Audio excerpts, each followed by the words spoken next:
Brett, how we feeling? I don't feel great.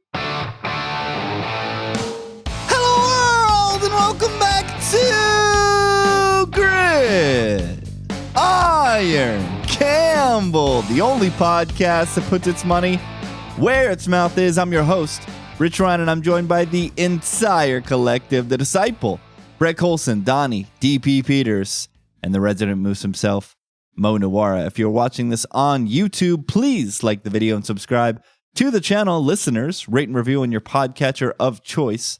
5 stars only, like Chiefs legend and a man who I hope is still afraid of horses, Eric Berry. A lot of sunshine in the videos I'm seeing right now. Brett, I've never seen you brighter. And is it because perhaps maybe for the first time, you could be traveling to Arrowhead to play in one of these playoff games with the better football team? Is that a thing that's happening? I don't think so. We'll talk about why. Mo's got his Kansas City red on. DP's rocking the PGT something poker. And let's stick right into it. There's only 3 games left. It's the start of the season where things are getting sad. Only a couple football games left.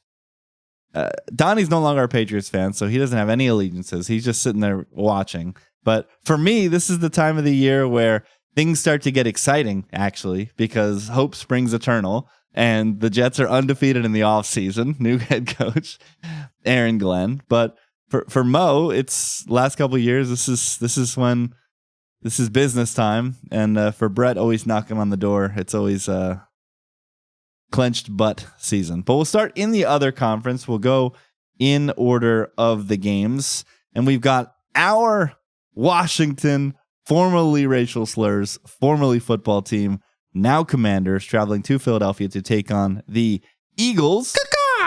The Eagles are 6-point favorites. I believe this opened closer to 4 and was immediately bet up. I saw as high as 6.5 in some places. Don't think it ever tested 7, but I'm seeing 6 at a very influential offshore book. I'm seeing a total of 48, and I'm seeing, once again, from the collective, a lot of support for our Commanders, who we were all over last week. I'm not going to besmirch Brett for his take about betting the Lions and betting alts, because that was the route to go in that game. They still had 8 Brett yards didn't per come play on here and say that the Lions are definitely going to win this game by margin. You're an idiot if you think otherwise. It was just a take on what the range of outcomes was in this game. And we said, if you think the other side, if you think it's Washington, you should be on money line.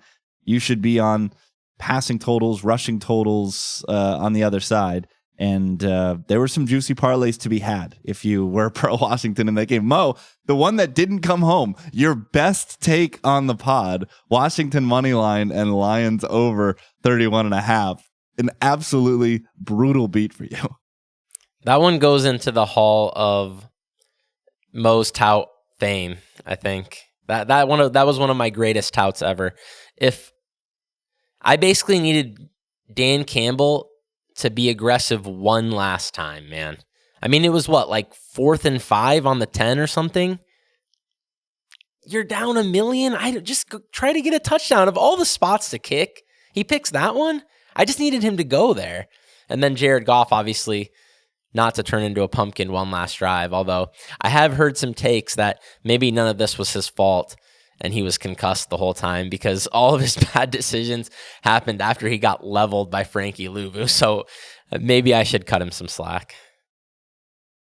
Yeah, I don't know. Maybe that was just punishment for such a bad interception, but Goff was absolutely destroyed by Jets legend Frankie Louvu on this play. But like I said, lot of support for Washington on the show once again. Mo, I'll start with you because you're attacking this from an interesting angle.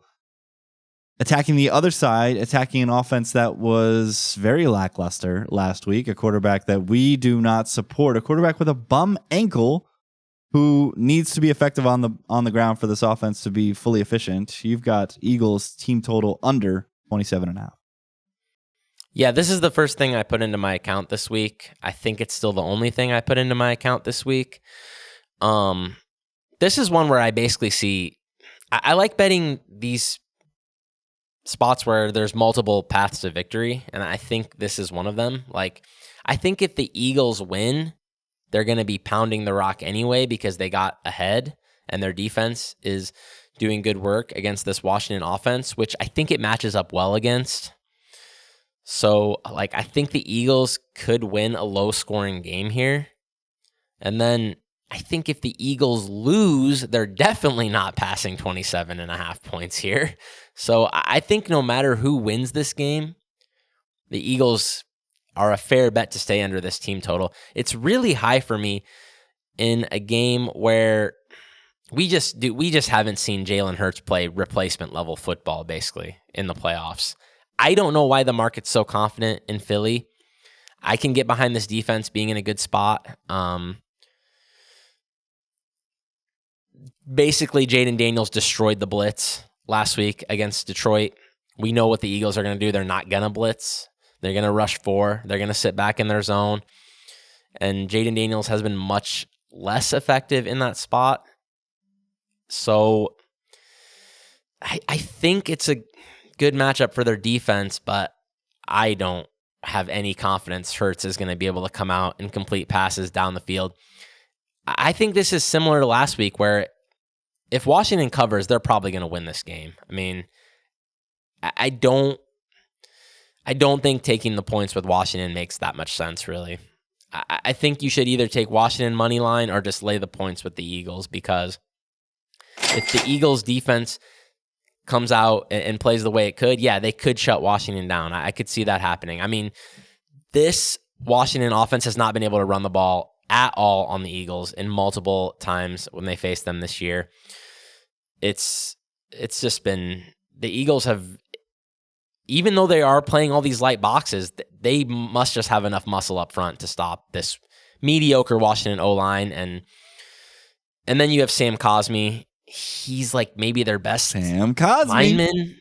He's out. I mean, man, it's kind of, yeah. But then on the other side, dude, the Eagles are, I mean, they're 32nd in pass rate over expectation, and they've actually run the ball more often in the playoffs than they did in the regular season. So this is going to be a clock chewing game from the Eagles. The question for me is this: are long Saquon Barkley touchdowns predictive? I don't know. Brett, you've got no official play on this game, but you are leaning in the direction that Mo is alluding to, which is Washington money line. I think that normally this would be a spot where we want to fade the Commanders, right? After the way they just ran away from Detroit last week. But trust me, I'll be giving the bear case after you go. Yeah, but I have my concerns about the Eagles too. You know, we talked about this last week. If you're going to bet a Commanders game, look at the alts. Look at the way the Commanders play football. So it's like Kami's money line or Eagles, I don't know, minus 13.5 here. Because you're either going to get more plays from Washington, more scoring, higher probability of a win, or you're going to get the other end, which is, you know, they're going to go for it on 4th and 3, 4th and 4 in their own end, and it results in positive field position for the opponent, more points if they don't convert. That's incredibly important here. And that's why I am leaning Washington money line is my play. Jaden Daniels is the X factor. He's obviously the most important player in this game. And if he balls out like he did the last time these two teams played, Washington is very live for just a straight up win. I am nervous about this Washington offensive line against the Eagles front with Cosmi out, tore his ACL last week. That's a huge loss. He started every game for Washington this year, led the NFL in pass protection snaps at his position. So now you have to face Jalen Carter with a guy in Trent Scott who's been around the league for a while, but has little harmony with this unit. That's a problem. So, end of the day, I don't trust Jalen Hurts.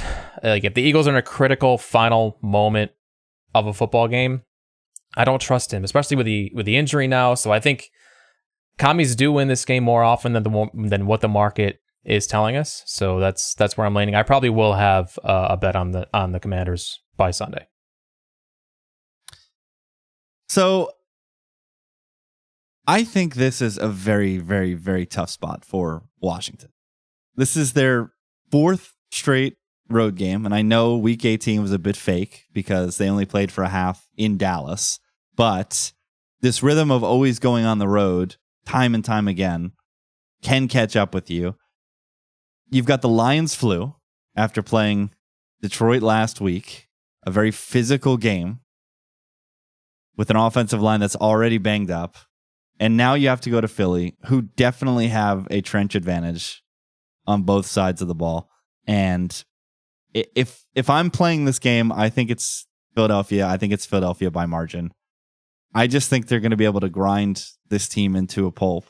That being said, the thing that always scares you in these scenarios where it looks like one team is better from a team standpoint, but just doesn't have explosives in it, is a quarterback like Jaden Daniels, who can flip the entire game on its head, who can have its team turn the ball over 5 times and fail to convert a 4th down in its own territory and still win, which is what happened the last time they played the Eagles. Yes, I know Kenny Pickett was a quarterback for Philadelphia, but Washington played about as poor as possible in certain spots. And still, because their quarterback might be the 4th best quarterback on the planet, they were able to come out in the 4th quarter and win that football game. So I understand the worry.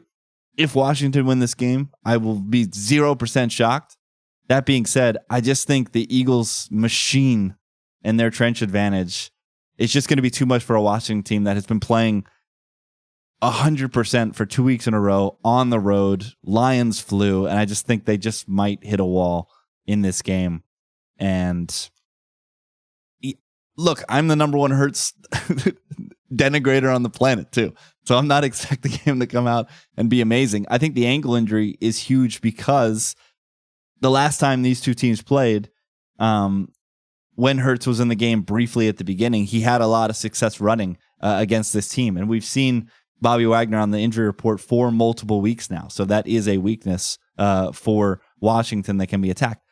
But the other side, and I will say that, once again, if you want to get commies involved, I think parlaying with Jaden Daniels' rushing totals is extremely sharp because the last time these two teams met, Jaden Daniels ran for 80 yards and Nakobe Dean was in that game. There's no more Nakobe Dean, and that dude is an absolute speed demon at linebacker for Philadelphia. So they're not going to be able to replicate that with his backup. There's going to be rushing lanes available, and if the offensive line isn't up to snuff, Jaden will probably be more likely to break pocket more often and get those runs off. So if you do like Washington, get Daniels running in there once again.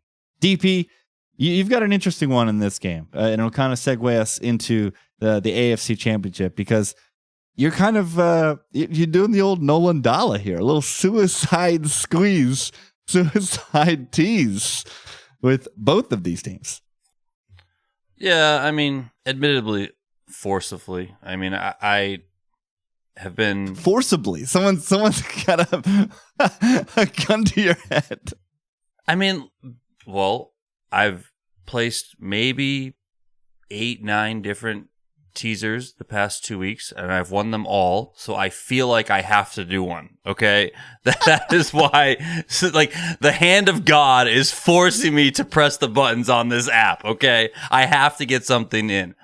I hate doing teasing over-unders, so I stayed away there.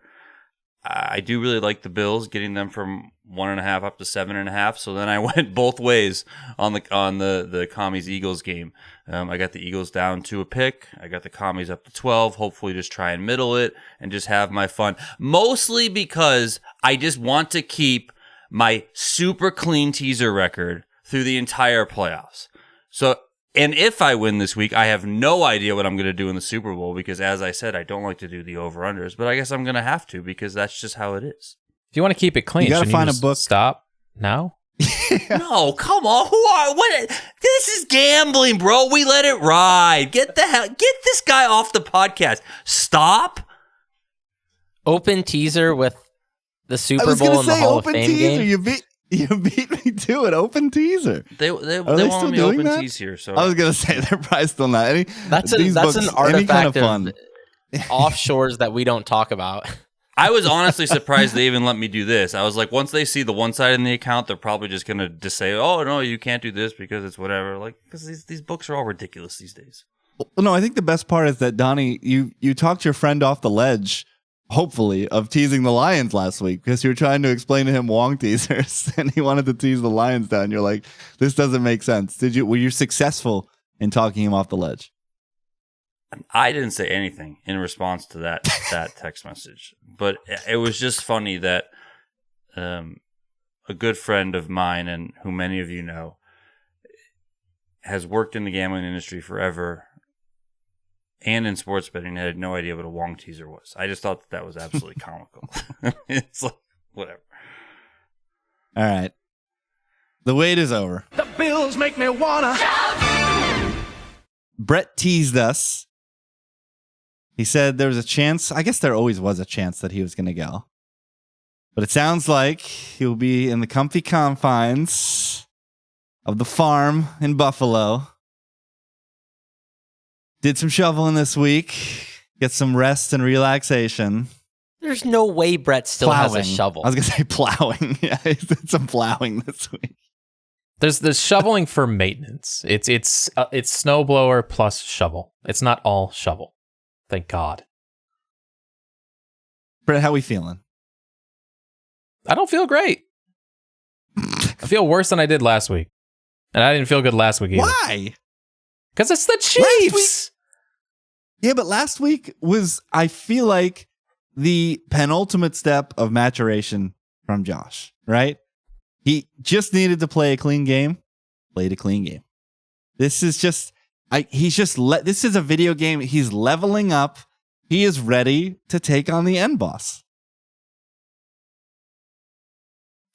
Is he though? Brett can't even feign. Listen. Brett can't even feign optimism in this. Can we just talk about... Hold on. Can I just read this text from my dad after the game, because this Yes. is, I think, what Brett's getting to, and it's not too crazy or over the top, but it does paint a picture on, I think, how a lot of Bills fans are feeling.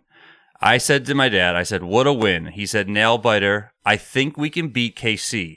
I said, okay, same, but it won't be easy. He said, I know, but this game was tougher, which I think embodies the identity of the Bills fan, thinking we get past the Ravens, similar to Red Sox Yankees back in the day. We get past the Yankees, we're winning the World Series. Like, that's kind of the thought process there. I think that because so many people were like, these are the two best teams in the AFC. This is the real AFC championship game. Whoever wins this, Lamar or Josh, comes out. They go to KC. They end the Chiefs, and they go on to the promised land. That's how I think a lot of people feel, which I also think is why Brett is like, okay, everyone slow the F down. This is still KC, and it's still Mahomes. We still got to go to Arrowhead. Yeah, okay? I was going to say, that's not how I feel at all. Not you. Yeah, I'm saying I know. you are like, everyone else chill out. You know what you are? You are the meme of the guy standing in the corner while everyone's dancing. You walk in with your cup and you're like, they don't know we have to go play Mahomes.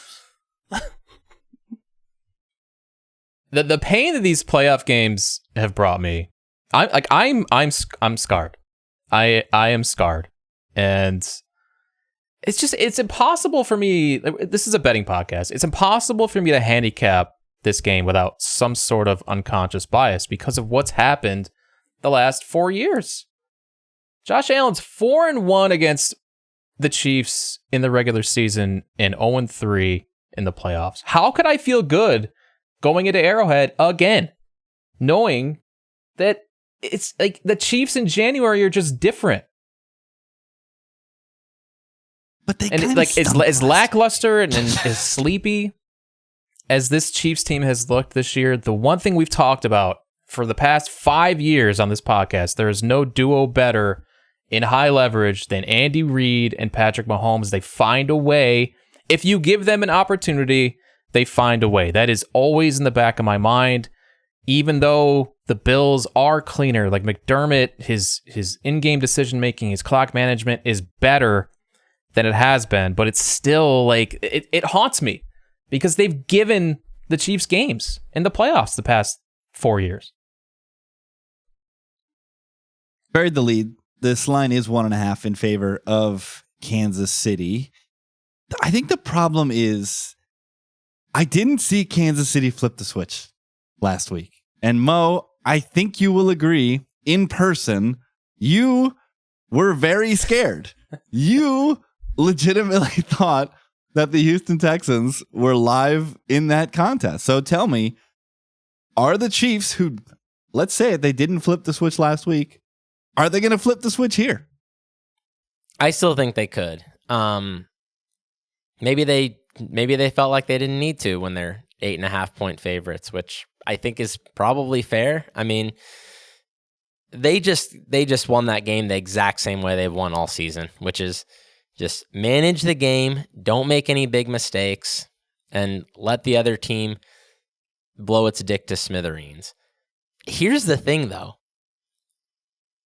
All of the evidence this year tells us the Bills won't do that. The Bills are the best team in the league at not blowing their dicks off. At the same time, you saw last week the inner lunatic is still fighting to get out of Josh Allen. Multiple plays where he thought about pitching the ball when defenders were like wrapping him up. I'm like, dude, there's still a lunatic fighting to get out in there. And if that guy comes out, I still think if you made me pick which quarterback is going to make a catastrophic mistake in this game, I still think it's Josh Allen. Well, of course it is. I know he's been great this year, but he thought about doing some absolutely insane thing. On the goal line with a 300-pound man bear hugging him, he tried to pitch the ball. He thought better of it halfway through because I think he physically couldn't get his arms in position to pitch the ball and realized this isn't going to work. But man, the fact that he's even thinking about that makes me just wonder if the inner lunatic comes out in a spot where, let's just be honest, the Bills might actually have to make a play to win this game. I mean, I know friend of the podcast, Matt Clark, was screaming and crying about how the Chiefs didn't have to win last week. The Bills really didn't have to win either. They got outplayed by the Ravens, and it wasn't really all that close. But the Ravens made too many mistakes. I'm not saying they deserve to win because I don't think they did. The Bills played the cleaner game, and sometimes that's what matters in football. Like I said, football can be a game where it's about not making bad plays. This isn't like basketball, where you get 100 possessions. If you blow 4 of the first 5 possessions, you still have 95 left to iron out the variance. In football, both teams get the ball roughly 8 times. So if you give it away 3 times, that's pretty much the ball game. I mean, it's really hard to make up for that because you only have 5 more possessions. So you really can't do that. But at this point, the Bills are probably going to have to make a play. They're on the road playing against an elite team. At the same time, the Chiefs are going to have to make some plays too, but history tells me they can. So I wonder about the over in this game. That's like the big major market that I'm looking at. I think, but the problem is I think both teams are going to move the ball and have success, but it might be kind of slow. The Chiefs, we know how slow they move the ball nowadays, and that's kind of what the Bills want to do too. They want to play mistake-free football, and I think both teams are going to be looking to, matriculate the ball. Like if this was the Super Bowl and you could find, because I looked, I don't know if this is out there, if you could find like an over first downs prop like you could in the Super Bowl, I think that might be a play here. But I looked around a little bit and I didn't find it. We saw the Chiefs defense over the middle kind of get diced up by the Texans. Those are going to be shorter passes. And then on the other side, we know the Bills like to play light boxes against the Chiefs. They've done it for years. The Chiefs have actually ran the ball pretty decently against Buffalo. They ran the ball pretty decently when these teams played before. This season, it was, I think, 17 for like 80-ish yards. So I think they're going to be able to get, 5 yards a carry again here on the Bills probably. So we could see, I don't think we're going to see a lot of punts, but I don't know how fast the points are going to pile up, I guess. One thing I really like in this game, longest field goal under 47.5, I think is really, really good. That's one prop I'm for sure going to bet when I land in Colorado and I have DK and FanDuel available to me today. I'm going to fire that. I have zero confidence Butker can make a kick longer than 40 yards. That is a big concern for me in this game. He still is like sinking to a knee when he kicks. I don't know. I can't tell you guys I'm an expert at kicking footballs, but having watched football for 30 years, I'm certain that's not the way you're supposed to do it. Okay. So something's wrong there. He's still trying to play hurt. And so I don't think the Chiefs can make a long field goal. I don't think the Bills are even going to try a long field goal. If it's fourth and within reason, I think McDermott has likely mostly learned his lesson and is going to go. So defending short yardage is definitely one of my concerns for the Chiefs here. Overall, I think this is a really tough game to handicap from a side standpoint. I know that you have all the confidence in the world that the Bills are going to do it, Rich, so I can't wait to hear why. I just am. I've been so uninspired by the Chiefs all season, and I just don't see the cavalry coming. The success that the Chiefs had against the Bills the first time they played was definitely in run defense. Guys not named Josh Allen had 19 carries for 49 yards in that game. So Josh Allen still had only 12 for 52 or something. I mean, he didn't. Yeah, 12 for 55. Defended the run very well. Which for a quarterback, anything under like 5 yards a carry is very poor because there's scrambles and stuff in there which tend to elevate those numbers. So it's going to be a lot of Josh Allen in this game. He dropped back 40 times the last time they played in addition to those 12 carries. So that's 52 times where Josh Allen was the guy on a play. And I think we're going to see a lot similar to that in this game. But Josh has just played so well. One of his 6 interceptions came in this game, but again, it was a 4th down on the other side of the field where you just got to throw it up, and that's what Josh did. So that was a punt. Once again played. It was very much, and I think it was one of the tight ends. I think it was Dawson Knox. He got caught up because I watched it this morning. He thought he might become a blocker. He thought Josh might break. So Dawson just like kind of stopped his route and turned to like block the nickel linebacker, but Josh threw the ball. So it was a whatever play. It wasn't a bad decision or anything like that. So I think Josh is just playing at such an elite level right now.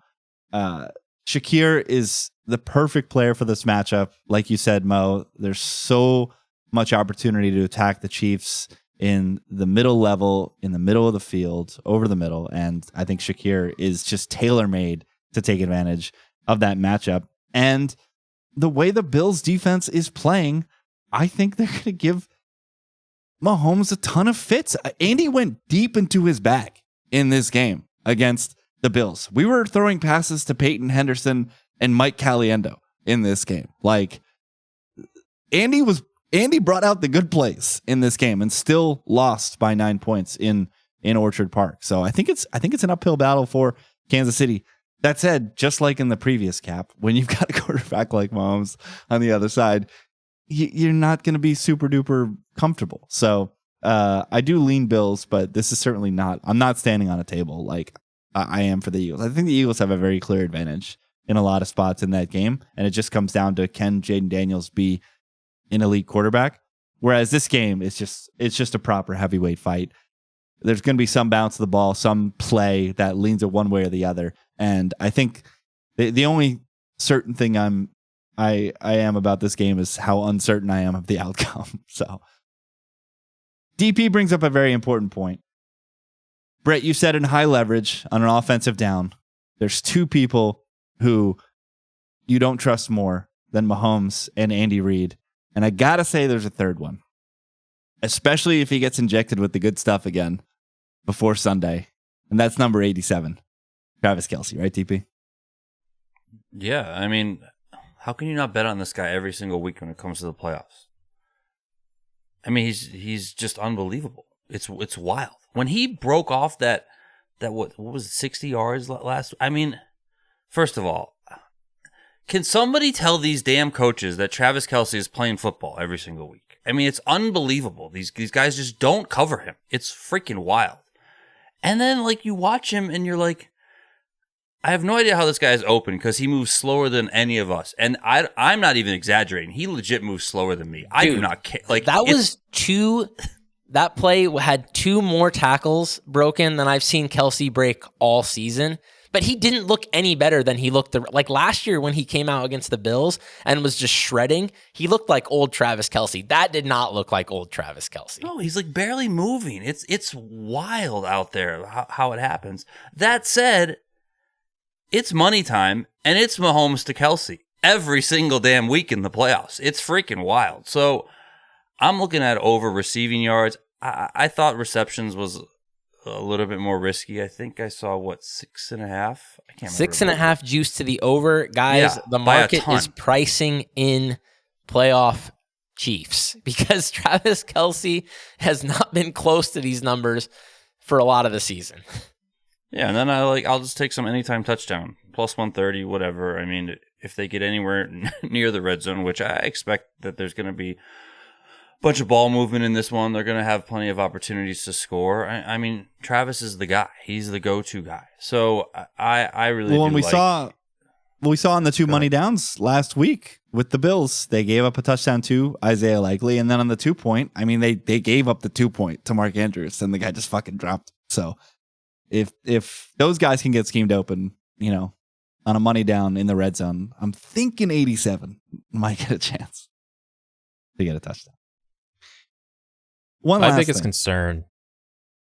Go ahead. That's what I was going to say. My biggest concern is KC's speed against Buffalo's secondary, specifically the safeties. This is already one of the worst tandems in the NFL, and now could be down Taylor Rapp too, which leaves DeMar Hamlin and a rookie as that last line of defense against Xavier Worthy and Hollywood Brown, and of course Kelce up the middle too. Mahomes should feast in this game. There's no excuse here. This is not a good Bills defense. There are leaks all over.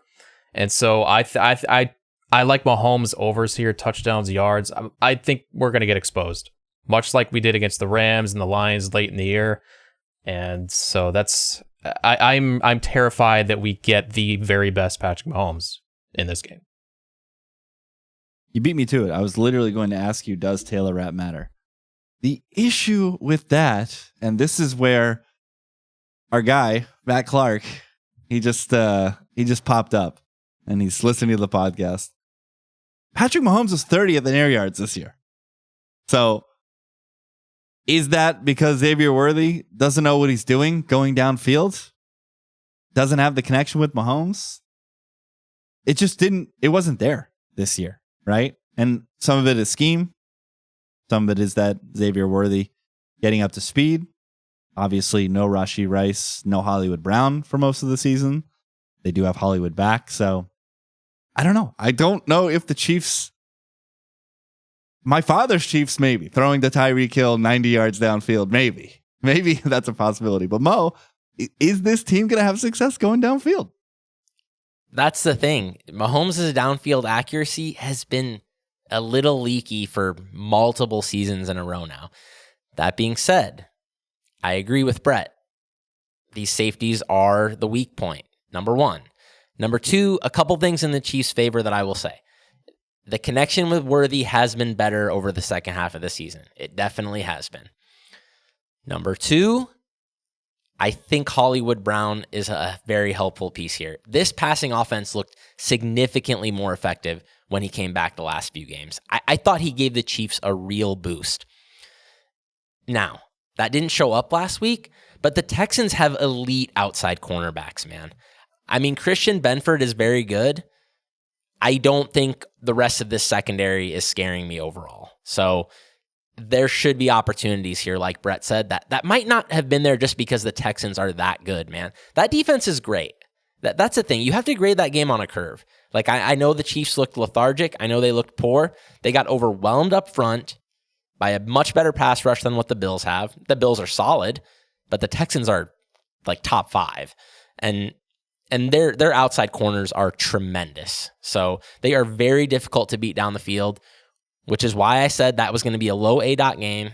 I knew it was going to be. It was. This one could look a bit different. That's why I still think there's a possibility that this could get into old Chiefs-Bills shootout mode. I actually think that could happen here.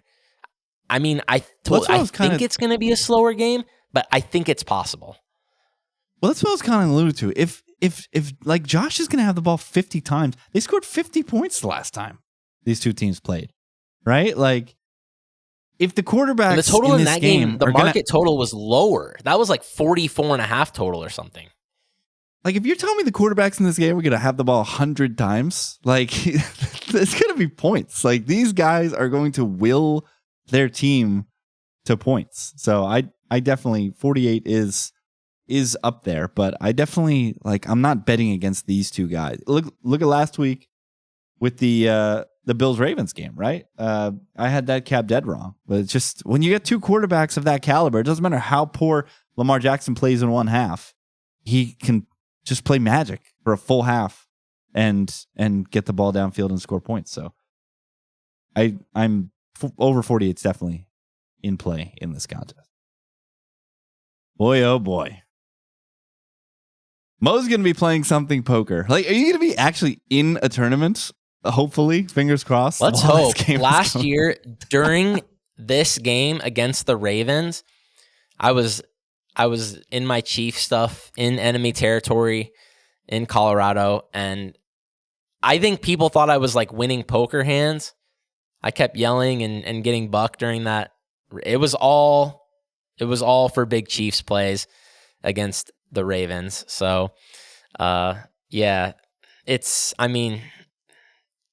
no poker hand is going to excite me like the Chiefs trying to go to the Super Bowl. So, yeah, it was great, man. I mean, I hope so again. Last 2 years I've been there, and 2 years ago was one of the funniest experiences I had. I was busto that day, and we were all in the sports book watching. There was this Bengals fan in the front row. Oh, this guy's heart was broken, man. He was just going through it. Every call, that last call especially, I mean, this guy was just having the toughest time, man. So sometimes it's good to be the evil empire sometimes. Brett, final thoughts. What will you be doing on Sunday? What is the viewing experience like in the Colson household? It's usually so my wife can't sit down during Bills games. Just she can't physically sit down. She has to be doing something in the kitchen or walking around or like pacing. She like the entire game she's worried about Josh Allen getting hurt. Doesn't care what the score is. It's just, is Josh Allen healthy? So that's usually and me trying to stay sane, I guess. I'm really nervous about this game, and it's gonna be a rough night if we lose to KC again in the playoffs. Get the pumpkins ready. Can't even buy them. I should have those stocked up. I don't know why I don't, but yeah, there will be drinking. Honestly, win or lose, there's going to be drinking on Sunday. That's a guarantee. Well, 6 p.m. Eastern on Sunday. All eyes will be on Arrowhead. And we'll know who the NFC winner is. Will it be once again the boring Philadelphia Eagles? I got to say, I grew up in Central Jersey. I know a lot of Eagles fans. I'm sick and tired of it. Tired. Phillies won the World Series. Eagles have won a Super Bowl. I'm tired of it. I have much more empathy for Brett. It's so funny. I'm in this Jets Discord, and they just hate the Bills. They have so much vitriol to the Bills, and I'm like, we were never good with the Bills at the same time. I have like 0% bad feelings towards Buffalo. I would be very happy if Josh and my good friend Brett were to enjoy this ride. But the Eagles, man, I will be, even if I have money on Philadelphia, I will be rooting for Jaden Daniels and the Commanders to win that game. All right. How can you not? It's history. It's history on both sides. For sure.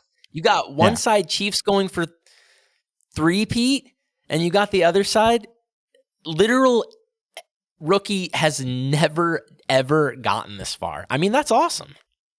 Yeah. I cannot wait for the football on Sunday. And neither of these games look to be super one-sided, even with that 6-point spread, because we know how explosive the Washington offense could be. Like we said, in that range of outcomes, Washington outright wins is not that surprising. One more show, the big game. We'll be back in your ears in a couple of weeks. Follow these guys on Twitter at Brett Colson, COLLSON, at Donnie _Peters, and at Mo Nuwarah, NUWWARAH. I'm at Rich T. Ryan, best of luck in your betting ventures this weekend. Enjoy the football. Only 3 more games left. Talk to you soon. Peace. Out.